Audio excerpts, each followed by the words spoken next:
पर भी पढ़ा रहा हूँ। सब लोग बैठ जाइए। देना मतलब क्या होता है इसका, चलो ये अकेले रखा हुआ है, पोटेशियम है रखा है अकेले, तो क्या होगा,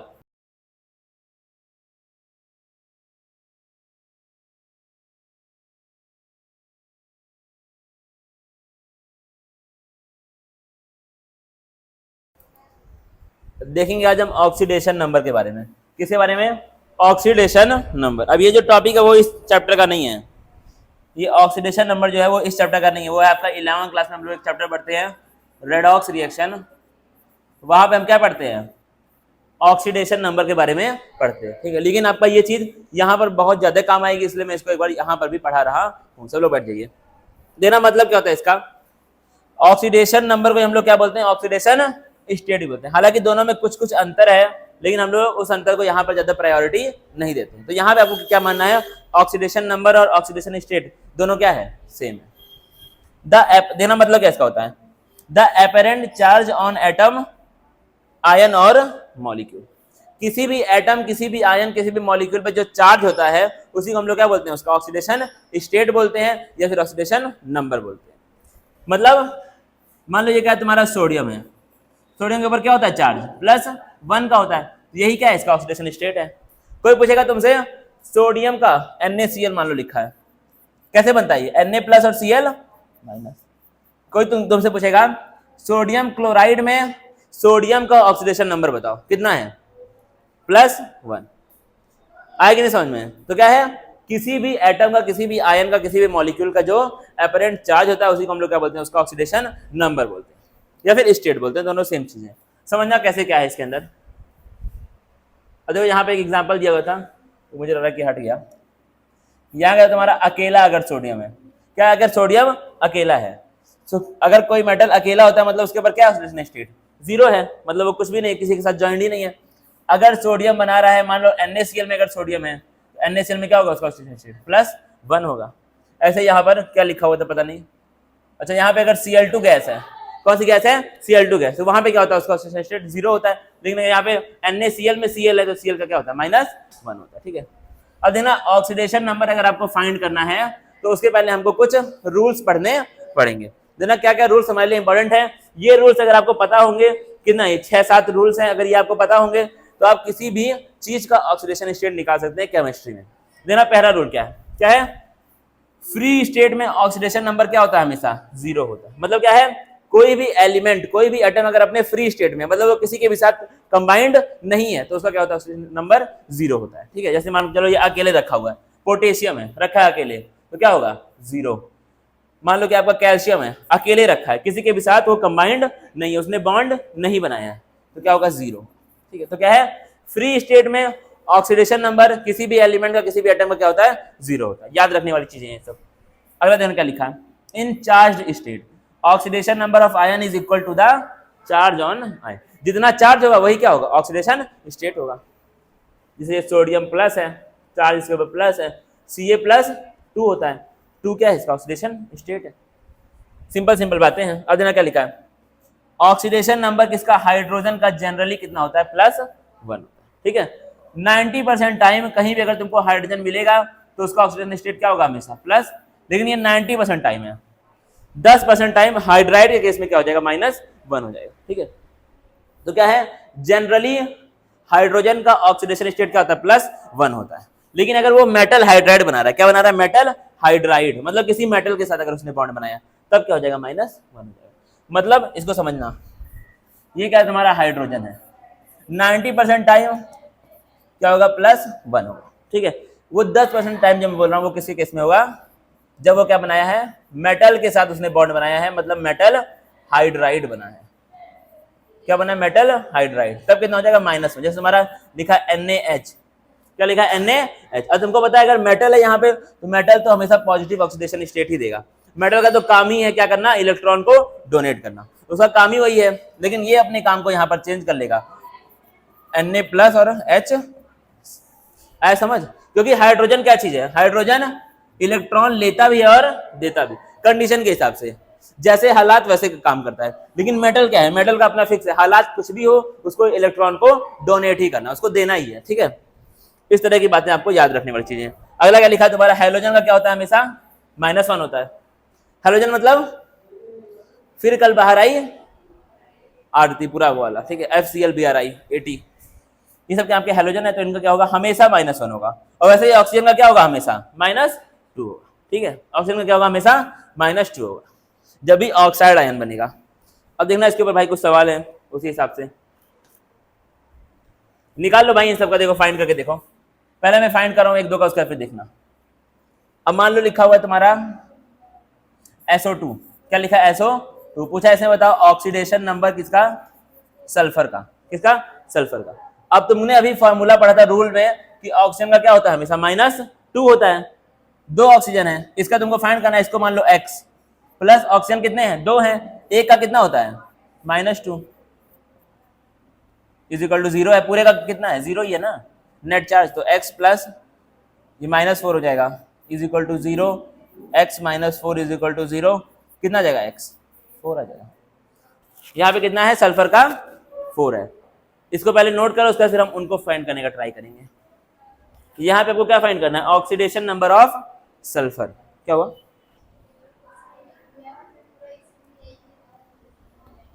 अब आ जाएगा, देखिए ट्राई करो क्या जाएगा।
टू एक्स मानेंगे क्यों, एकदम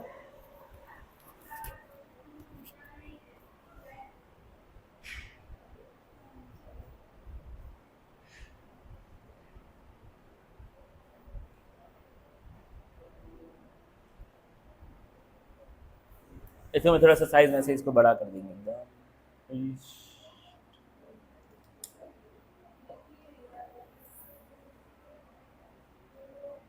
देखेंगे भाई सॉल्व करके इसके आगे सवाल, ये हो गया ना, छाप लेना इसको। अब देखो उसके अंदर क्या पूछा है, पहले K2O का पूछा है, किसका पूछा है, K2O, कितना होता है भाई ऑक्सीजन का, -2।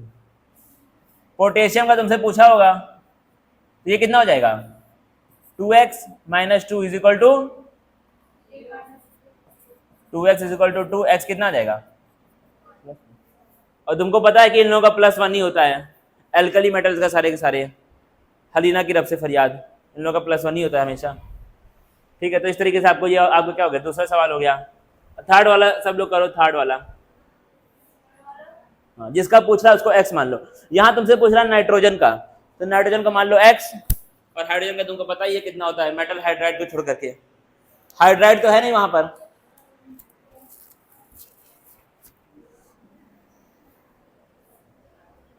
हाइड्राइड पहचानना आता है कि नहीं सबको, अगर हाइड्रोजन किसी मेटल के साथ जुड़ा है तो उसको हम लोग क्या बोलेंगे, मेटल हाइड्राइड, सिंपल बात। वहां पर नाइट्रोजन है, नाइट्रोजन मेटल, बस अब सॉल्व कर दो।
हाँ, उसमें कितना आ रहा है नाइट्रोजन का ऑक्सीडेशन नंबर?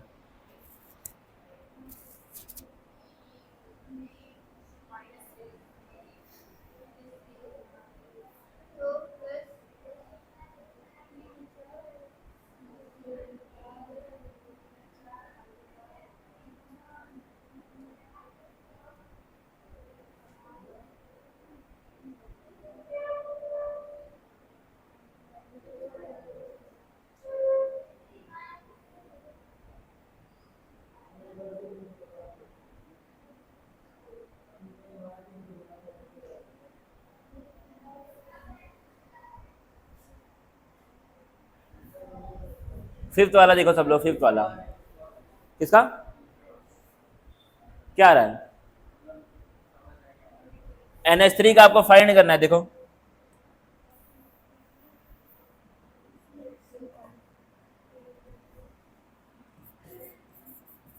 तुमको यहाँ पे फाइंड करना है नाइट्रोजन का, ठीक है।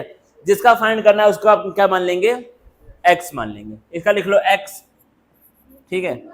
हाइड्रोजन का क्या होता है ऑक्सीडेशन नंबर? जनरली +1 होता है। अगर 3 है तो कितना हो जाएगा? +3 बस।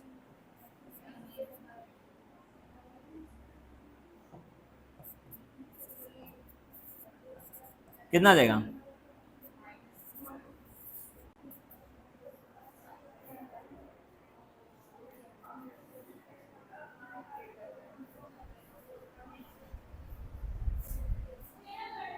ये वाला करो सब लोग, फॉस्फोरस पेंटाक्लोराइड।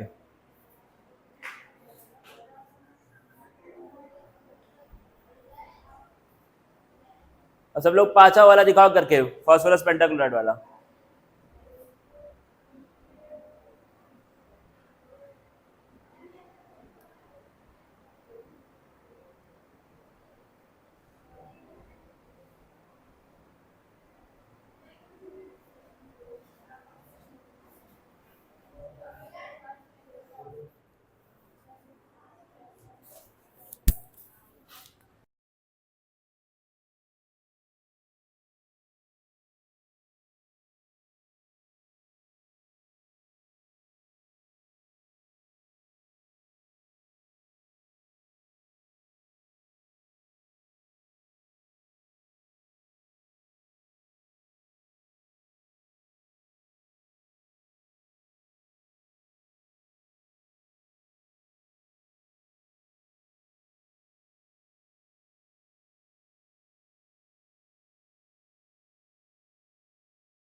हो गया? कितना आ रहा है भाई PCl5 में? देख करके हो जा रहा होगा ये सब तो। H2SO, अब इसमें बताओ सल्फर का H2SO4 में। बेहतर सवाल, सभी लोग सॉल्व करो। सल्फर का आपको निकालना है H2SO4 में।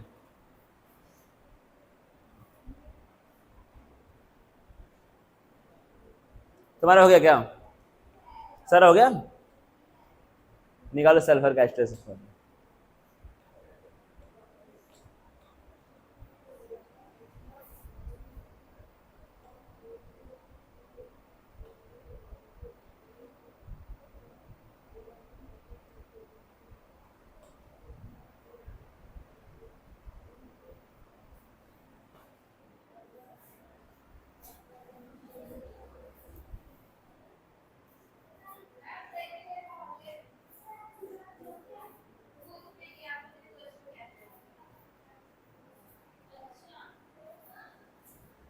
सल्फर का आप फाइंड करो, उसके बाद फिर बाकी सब आप घर पे जाकर करेंगे। फिर मुझे समझाना है साइज का कॉन्सेप्ट। हो गया? कितना आया? बाकी लोग +6 आ रहा है ना। 2 4 8 हो जाएगा। कुछ ऐसा करो कि 1 2 6 12 हो जाए। हो गया? कितना भाई? इसमें किसी को भारी कुछ फील हो रहा है क्या? H2SO4 यहाँ लिखा हुआ है, इसका पूछा है, इसको x मान लो। ये कितना हो जाएगा? सभी लोग यहाँ पे देखो, कितना 6 आ रहा है ना। और बाकी गलती कहाँ करे, पहले थोड़ा उसका बताओ। हो गया? गलती पहचानो, उसके फिर करें, आगे बढ़े। +6 की -6,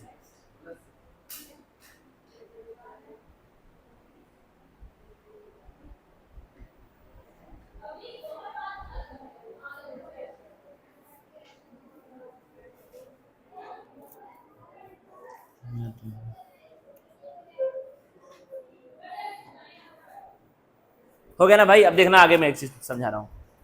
हम लोग थोड़ा सा पढ़ेंगे एटॉमिक साइज के बारे में। किसके बारे में? एटॉमिक साइज के बारे में, ठीक है। वैसे तो आप लोग फर्स्ट ईयर में पढ़े होंगे, लेकिन अब क्या ही है जिंदगी।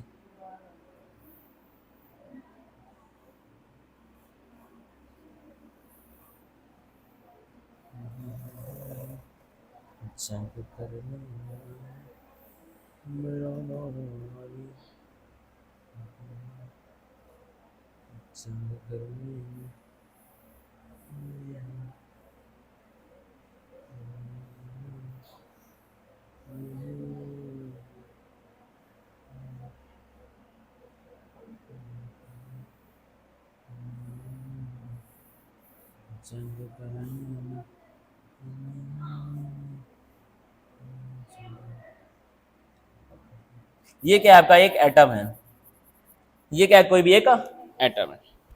अब एटम के बीच में क्या होगा? न्यूक्लियस होगा। कौन होगा बीच में? न्यूक्लियस होगा। और बाहर क्या होंगे आपके? शेल होगा। और शेल में कौन घूम रहा है? इलेक्ट्रॉन्स घूम रहे हैं। ये सब कौन है? मान लो आपका इलेक्ट्रॉन है।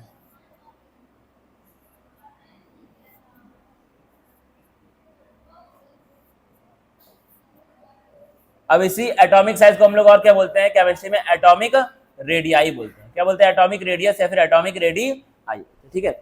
अब देखना एटॉमिक रेडियाई का रियल में मतलब क्या है। क्या मतलब है? न्यूक्लियस का डिस्टेंस किसे? आउटर मोस्ट शेल के इलेक्ट्रॉन से। उसी को हम लोग क्या बोलते हैं? किसी भी एटम का एटॉमिक साइज या फिर एटॉमिक रेडियस बोलते हैं। मतलब क्या है? अगर आप न्यूक्लियस से मेजर करें, अगर आप न्यूक्लियस से मेजर करें और इतना डिस्टेंस पूरा, इसी को हम लोग क्या बोलेंगे? इसका एटॉमिक रेडियस। क्या बोलेंगे इसको हम लोग? इसका एटॉमिक रेडियस। अब एक चीज देखना बड़ी इंपॉर्टेंट, एटॉमिक रेडियस को ऐसे कुछ फैक्टर्स हैं जो उसको अफेक्ट करते हैं। देखना कौन कौन से फैक्टर्स हैं। अब यहाँ पे कौन है? न्यूक्लियस है। और ये कौन है? इलेक्ट्रॉन है। क्या करेगा? ये पॉजिटिव चार्ज और ये नेगेटिव है। ये ट्राई करेगा इसको अपनी तरफ खींचने का। क्या करेगा? ये इसको अपनी तरफ खींचने का ट्राई करेगा। अगर ये ज्यादा अच्छे से खींच पाएगा तो साइज क्या हो जाएगा? अपने आप कम हो जाएगा। जाहिर सी बात है, अगर ये इसको अपने से खींच पाएगा तो सेल भी क्या जाएंगे? पास पास हो जाएंगे। साइज क्या हो जाएगा? कम हो जाएगा। लेकिन बीच में ये लोग बैठे हैं, बीच में ये लोग बैठे हैं, ये लोग चाहते हैं कि न्यूक्लियस हमें ज्यादा खींचे। अब ये लोग पास है, ये लोग क्या करेंगे? इसको रिपेल करने का ट्राई करेंगे, क्योंकि सेम चार्ज है। सेम चार्ज क्या करते हैं? रिपेल करते हैं। तो ये लोग क्या करेंगे? इसको दूर भेजेंगे। क्या करेंगे? ये लोग इसको दूर भेजेंगे। अब अगर ये लोग ज्यादा दूर भेज पाएंगे, जो उतना खींच नहीं पाएगा, तो उससे क्या होगा? साइज बढ़ जाएगा। ठीक है। तो आपकी दो इसमें होती है चीजें। एक क्या होता है? Nuclear charge. एक क्या होता है? Nuclear charge. न्यूक्लियर चार्ज का मतलब क्या है? कितने फोर्स के साथ आउटर मोस्ट शेल के इलेक्ट्रॉन को न्यूक्लियस खींच पा रहा है, उसी को हम लोग क्या बोलेंगे? न्यूक्लियर चार्ज बोलेंगे। दूसरा क्या है तुम्हारा? इनर इलेक्ट्रॉन्स, कितना फोर्स के साथ बाहर वाले इलेक्ट्रॉन को न्यूक्लियस खींच पा रहा है। और देखना क्या है? इनर इलेक्ट्रॉन कितना फोर्स के साथ सबसे बाहर वाले इलेक्ट्रॉन को न्यूक्लियस खींच रहा है, उसी को हम लोग क्या बोलेंगे? न्यूक्लियस का चार्ज बोलेंगे। अब देखना अगला एक चीज और इसमें आ रही है, इनर इलेक्ट्रॉन का रिपल्शन। एक चीज और क्या हमने देखी है, ये जो अंदर वाले इलेक्ट्रॉन है, ये बाहर वाले को क्या करेंगे? उसको रिपेल करेंगे, उसको दूर भेजने का ट्राई करेंगे। तो उसको हम लोग क्या बोलेंगे? इनर इलेक्ट्रॉन का रिपल्शन। अब जो इन दोनों में से भारी पड़ गया उसी की बात मानी जाएगी और साइज उसी के हिसाब से चेंज होगा। ठीक है। तो इन दोनों को आप लिख ले साथ में। इन दोनों के बारे में जो मैंने बोला अपने अपने अपने भाषा में लिख लो, जो जिसको पसंद है।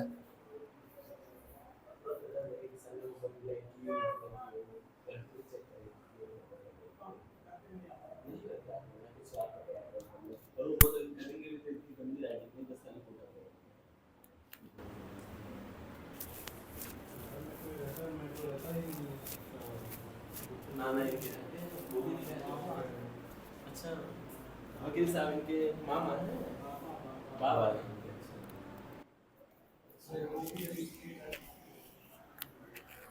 हो गया? इनर इलेक्ट्रॉन का रिपल्शन और न्यूक्लियर चार्ज, ये दोनों है आपकी चीजें इंपॉर्टेंट है। ठीक है। अगर ये आपको पता है तो एक चीजें क्या हो जाएंगी आपकी अच्छी। अब मान लो मैं तुमको एक केस बोलूं कि इनर इलेक्ट्रॉन का रिपल्शन यहाँ पर बढ़ गया है तो उससे क्या होगा, साइज बढ़ जाएगा। अगर ये कम हो गया तो उससे क्या होगा, साइज कम हो जाएगा। ये आपको पता है कि नहीं पता है? पता नहीं है तो अब जान जाना। अब देखो क्या होता है, अब इनर इलेक्ट्रॉन रिपल्शन, अब ये नाम देख के तुमको क्या फील हो रहा है, अंदर वाले इलेक्ट्रॉन के द्वारा लगाया गया रिपल्शन। इसी को हम लोग केमिस्ट्री में फैंसी भाषा में क्या बोलते हैं, शील्डिंग इफेक्ट बोलते हैं। क्या बोलते हैं इसी को हम लोग, शील्डिंग इफेक्ट। शील्ड का मतलब क्या होता है, शील्ड का मतलब क्या होता है, किसी चीज को रोकना। कि क्या होता है शील्ड का मतलब, किसी चीज को रोकना। वही कौन कर रहा है यहाँ पर, अंदर वाले इलेक्ट्रॉन्स कर रहे हैं, न्यूक्लियस के चार्ज को रोक रहे हैं। क्या कर रहे हैं, न्यूक्लियस के चार्ज को रोक रहे हैं, इसलिए इसको हम लोग क्या बोलते हैं, शील्डिंग इफेक्ट बोलते हैं। अब एक चीज यहाँ पे आपको देखने वाली बात है, जो शील्डिंग इफेक्ट होता है वो एस ऑर्बिटल का क्या होता है, सबसे ज्यादा होता है, ज्यादा होता है। फिर किसका होता है, पी का, फिर किसका होता है, डी का, और फिर किसका होता है, एफ का। डी और एफ का तो क्या होता है, बहुत खराब शील्डिंग इफेक्ट होता है। मतलब ये लोग न्यूक्लियस के चार्ज को ज्यादा अच्छे से रोक नहीं पाते। मतलब क्या है, न्यूक्लियस का ज्यादा चार्ज बाहर वाले इलेक्ट्रॉन्स में लग जाता है अगर डी ऑर्बिटल के इलेक्ट्रॉन अंदर बैठे हुए हैं तो। ठीक है, तो इसको लिख लो, शील्डिंग इफेक्ट सबसे ज्यादा एस का होता है, फिर पी का, फिर डी का, फिर एफ का।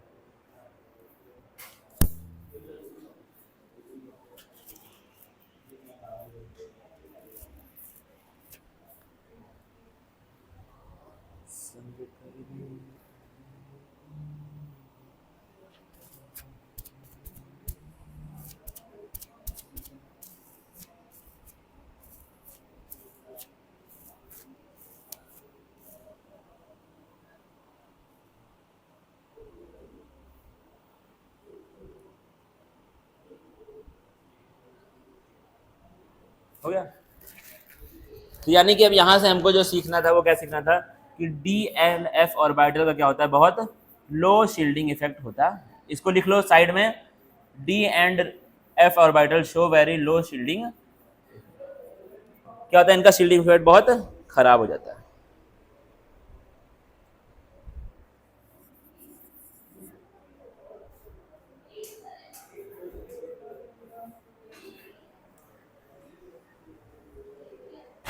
ठीक है, D and F orbital show very low shielding effect. अब पढ़ेंगे हम लोग जो हमारे काम का है, एनसीईआरटी की लाइन। दे रहा क्या लाइन है एनसीईआरटी की। अब क्या है, ये क्या लिखा हुआ है आपका, साइज का ऑर्डर। क्या लिखा है, साइज का ऑर्डर। किसके साइज का, 3D सीरीज के एलिमेंट्स के साइज का ऑर्डर। ठीक है, अब अगर आपने जनरली पढ़ा होगा साइज का ऑर्डर तो क्या होता है, जनरल ऑर्डर। क्या होता है, अगर हम लोग पीरियड में जाएंगे तो क्या होता है, साइज तुम्हारी कम होती रहती है। ये तो क्या है, जनरल ऑर्डर होता है। ठीक है, अगर हम लोग किसी पीरियड में आगे बढ़ेंगे तो क्या होगा, साइज आपका कम होता रहता है। ये क्या है, जनरल ऑर्डर है। लेकिन ये चीज यहाँ पर फॉलो नहीं होती है। देखना क्या होता है यहाँ पे क्या होगा, पहले तो आप कहाँ तक जाएंगे, मैग्नीज तक जाएंगे तो साइज क्या होगा, कम हो जाएगा। ठीक है, जो नॉर्मल ऑर्डर है। फिर क्या होगा, फेकोनी का क्या हो जाता है, लगभग लगभग बराबर हो जाता है। फिर क्या हो जाता है, और दूर जाओगे तो क्या होगा, साइज तुम्हारा बढ़ने लगेगा। ये दिक्कत आपकी आती है। अब देखो इसके अंदर क्या होता है, एक पीरियड में क्या होता है, अगर तुमको बताए तो सेम ऑर्बिटल के अंदर या फिर सेम शेल के अंदर ही इलेक्ट्रॉन्स ऐड होते रहते हैं। अगर सेकंड पीरियड है तो उसके पास क्या होंगे, 2 शेल होंगे। थर्ड पीरियड है तो 3 शेल होंगे। 4 है तो, फोर्थ है तो 4 शेल होंगे। मतलब क्या है, एक ही शेल के अंदर इलेक्ट्रॉन्स नए ऐड होते रहते हैं। ठीक है, अगर सेम पीरियड है एक ही शेल में नए नए इलेक्ट्रॉन्स ऐड होते रहते हैं। ये आपको याद रखने वाली चीज है। अब देखना, अब देखो इसका रीजन क्या है, यहाँ पे लिखा हुआ है, here in case of period of the D series element there is no proper order is present. मतलब क्या है, डी सीरीज का अगर हम लोग देखेंगे तो आपको कोई भी प्रॉपर ऑर्डर देखने को नहीं मिलेगा। बीच में क्या होगा, कहीं ना कहीं घचपच आपको देखने को मिलेगी, कहीं बढ़ेगा, कहीं कम हो जाएगा, कहीं बराबर हो जाएगा। रीजन क्या देखना इसका, because the electrons are being added in D orbital. यहाँ पे क्या हो रहे हैं, जो इलेक्ट्रॉन्स है वो कहां पर हो रहे हैं, डी ऑर्बिटल में ऐड हो रहे हैं। और डी ऑर्बिटल का शील्डिंग क्या होती है, बहुत पुअर होती है। क्या होती है, बहुत पुअर होती है। इसलिए क्या हुआ, यहाँ पर एकदम से साइज बढ़ गया। क्या होना चाहिए, साइज कम होना चाहिए, लेकिन साइज क्या हो गया, बढ़ गया। क्यों बढ़ गया, क्योंकि जो तुम्हारे इलेक्ट्रॉन थे वो कहाँ गए, डी ऑर्बिटल में गए। और डी का क्या होती है, शील्डिंग बहुत कम होती है, तो न्यूक्लियस का चार्ज ज्यादा बढ़ेगा। न्यूक्लियस का चार्ज अगर बढ़ गया तो उससे क्या हो जाएगा, कहीं ना कहीं साइज आपका बढ़ने लगेगा। तो वही चीज यहाँ पे क्या लिखी, and the D orbital shows poor shielding to outer most electron. क्या करेंगे, डी ऑर्बिटल बहुत पुअर शील्डिंग शो करते हैं, किसको, सबसे बाहर वाले इलेक्ट्रॉन। मतलब वो लोग न्यूक्लियस के चार्ज को बहुत ज्यादा अच्छे से रोक नहीं पाते।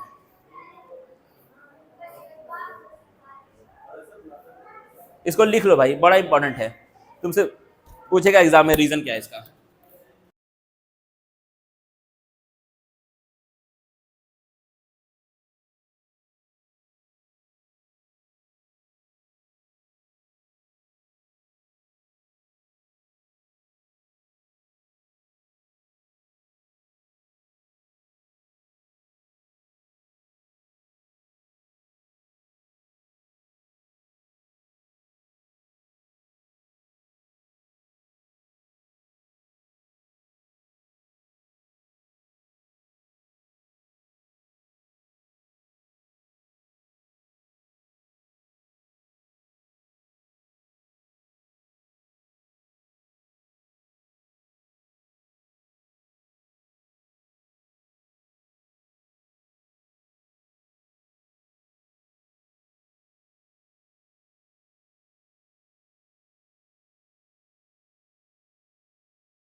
आ दिया टेबल दुनिया भर का,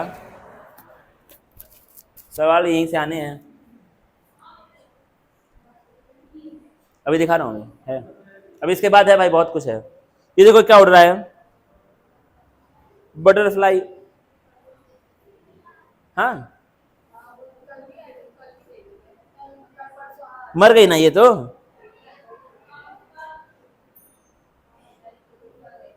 तड़प रही है भाई ये, मुझे वहीं आना पड़ेगा, रुक जाओ। जंग करने थोड़ी आ रहा हूँ मैं। क्या हुआ? मतलब ये मैं पूछ रहा था कि तितलियाँ रहती हैं उनका मतलब कि जीवन काल कितना रहता है? नहीं ये तो जानकारी मुझे नहीं है। बाघ नहीं भाई जानकारी नहीं।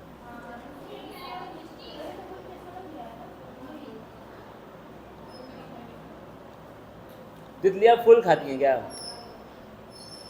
तितलियाँ फूल खाती हैं और फूल पे क्यों बैठती हैं? तो इसलिए तो फूल, उन लोगों को भी तो कुछ फायदा होना चाहिए। भंवरे भी सारा पेड़ का इसलिए उन लोगों को नेक्टर मिलता है भाई, जूस उसमें से मिलता है, उसी खाती हैं। सर थोड़ा आइए, क्या बात करनी पड़ेगी हो जाए। मैं तो बता के बात कर रहा था।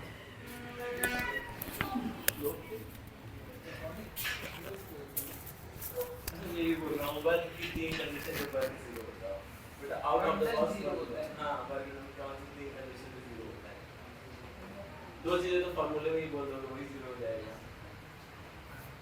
हाँ बताओ सर, जो फार्मूले में वही बता दो, बस वही बता दो। हाँ तीनों चीजें फार्मूले में, लेकिन तीसरी चीज थोड़ी कॉम्प्लिकेटेड है। मान लेते हैं दो चीजें आप फार्मूले का बता दो, वो चीज जीरो होगी। फार्मूले में दो ही चीज तो है बेटा, एफ और एस। 4 0 हुआ तो 1 0, डिस्प्लेसमेंट 0 हुआ तो 1 0, और cos 90 हुआ तो 1 0। तीन कंडीशन यही जो है। चलो शहर क्वेश्चन पूछने का चैप्टर खत्म। वर्क पार एंड एनर्जी पार करनी हो गया इसका। अब देखो इसके आगे क्या लिखा हुआ है, यहाँ पे हम लोगों ने कहा खत्म किया था, क्या है जो डी ऑर्बिटल होते हैं वो लोग क्या करते हैं, बहुत पुअर शील्डिंग शो करते हैं किसको, आउटर मोस्ट इलेक्ट्रॉन को। उससे क्या होगा, रिजल्ट्स इन, देखना क्या लिखा है भाई में, क्या लिखा है, results in increment in nuclear charge on outer most electron at that eventually decreases the ionic radius, same goes for the atomic radius. ठीक है, आयनिक रेडियस और एटॉमिक रेडियस दोनों क्या रहते हैं, लगभग सेम होते हैं। ठीक है, जो तुमसे पूछे वो तुम बता देना, एटॉमिक रेडियस पूछे एटॉमिक रेडियस बता दो, आयनिक पूछे तो आयनिक, दोनों का क्या रहेगा, सेम ही ऑर्डर रहेगा। ठीक है, जंग करने में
टीडी से आएगा।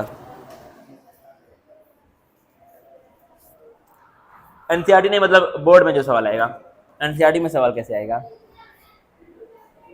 एनसीईआरटी में दिया हुआ है, मैं ये कहने वाला था। बढ़ो आगे।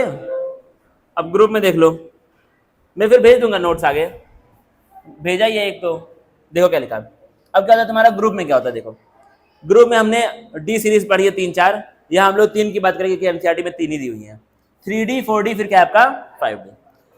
अब ग्रुप में अगर हम लोग जाते हैं तो एटॉमिक साइज के साथ क्या होता है, बढ़ता है, नीचे जाएंगे ग्रुप में जनरल ऑर्डर क्या है, बढ़ेगा। लेकिन यहाँ पे क्या होता है 3D से 4D तो बढ़ रहा है, लेकिन 4D 5D का क्या हो गया, बराबर। रीजन देख लो, the size increase from 3D to 4D like the normal trend, जैसा नॉर्मल ट्रेंड है वैसे ही चलता है कहाँ पर, 3D से 4D में। लेकिन for 4D and 5D it is similar, क्या होता है 4D और 5D का लगभग सिमिलर हो जाता है। इसका मतलब क्या होता है, इक्वल, इसका मतलब क्या होता है, similar. This is because for 5D the electron goes filled in, electron gets filled in 4f orbital. क्या होता है 5D के लिए इलेक्ट्रॉन कहाँ पे जाते हैं, 4f में जाते हैं, और 4f का क्या होती है, शील्डिंग बहुत खराब होती है, तो साइज क्या हो गया अपने आप का कम हो गया, कम होके क्या हो गया, लगभग इसके बराबर ही हो गया। बस वही बात है, आसान है। The 4f orbital shows really poor shielding resulting in decrement in atomic radius of the 5D series. Simple है रीजन, इसीलिए मैंने उसको समझा दिया पहले ही। अगर डायरेक्ट ये पढ़ा था तो किसी के पल्ले नहीं पड़ता, पल्ले क्या, ट्रेंड, TREND, ट्रेंड मतलब क्या होता है, ट्रेंड मतलब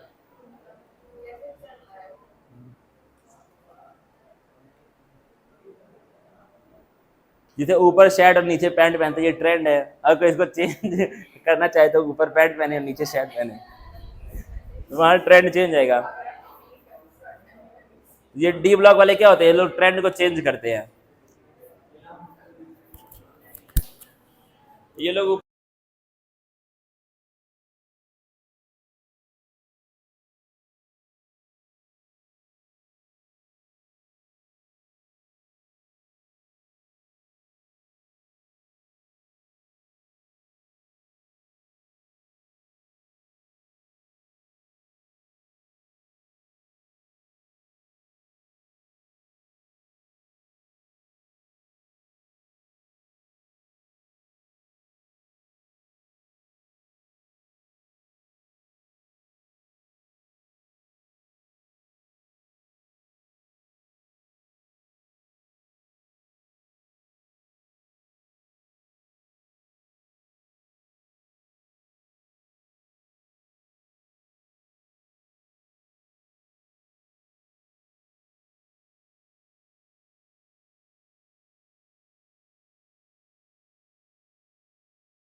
अभी भेज दूंगा। टाइम कितना हो रहा है, अभी टाइम है ना अपने पास बहुत ज्यादा, कितना कितना हो रहा है, अरे तो ये हो जाएगा।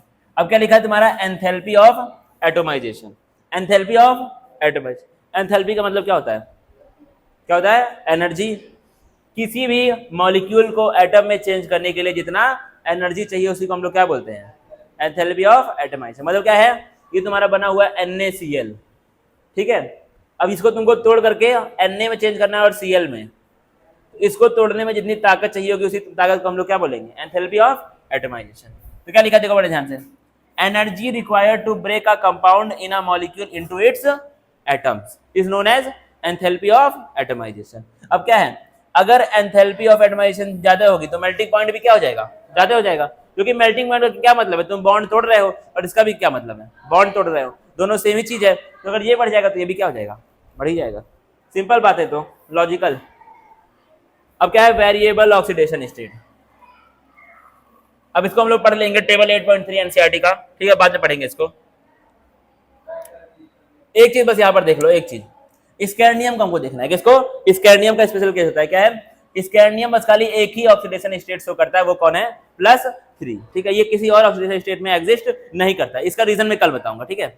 अभी तुमको क्या जानना है, स्कैंडियम बस खाली ये वेरिएबल ऑक्सीडेशन स्टेट शो नहीं करता, ये बस खाली +3 के फॉर्म में ही रहेगा।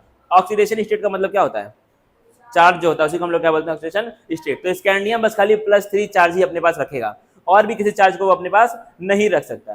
क्यों, एक बार देख लो रीजन में, देख ही लो जब बैठे हो तो। स्कैंडियम का इलेक्ट्रॉनिक कॉन्फ़िगरेशन क्या होता है, आर्गन 4s2 3d1, ठीक है। यानी कि उसके आउटर मोस्ट शेल में 2 इलेक्ट्रॉन है, उसका फिर कितना है, 1 है, ठीक है। तो अगर मान के चलो उसको 2 है देना, किसी को दे देगा, ठीक है, एक और देगा, कितना हो जाएगा, +3 हो जाएगा। इससे ज्यादा वो इलेक्ट्रॉन किसी को नहीं दे पाएगा। क्यों, क्योंकि इसको क्या मिल जाएगी, नोबल गैस की इलेक्ट्रॉनिक कॉन्फ़िगरेशन मिल जाएगी। और नोबल गैस क्या होती है, स्टेबल होती है, वो ना इलेक्ट्रॉन देती है ना इलेक्ट्रॉन लेती है। मतलब उसके साथ सिर्फ एक ही केस हो सकता है, वो क्या है, +3 का, उसके आगे पीछे वो कुछ और नहीं कर सकता। इसलिए क्या हम लोग बोलते हैं, स्कैंडियम बस खाली +3 ऑक्सीडेशन स्टेट में ही एग्जिस्ट करता है, और किसी में भी एग्जिस्ट नहीं करता, क्योंकि 3 इलेक्ट्रॉन देने के बाद वो क्या हो जाता है, स्टेबल हो जाता है, वो आर्गन की तरह बन जाता है। और आर्गन क्या है, नोबल गैस, नोबल गैस है तो भाई स्टेबल हो गया, इसके आगे को क्यों ही देगा लेगा। तो इसलिए क्या लिखा है, स्कैंडियम का बस खाली आपका +3 चलेगा, gets noble gas configuration which is highly stable. Simple बातें हैं, ये आपको याद रखना है, इसका हम लोग करेंगे कल, थोड़ा और पढ़ाना था लेकिन चलो ठीक है, ठीक है, चलो इसको बंद कर दो।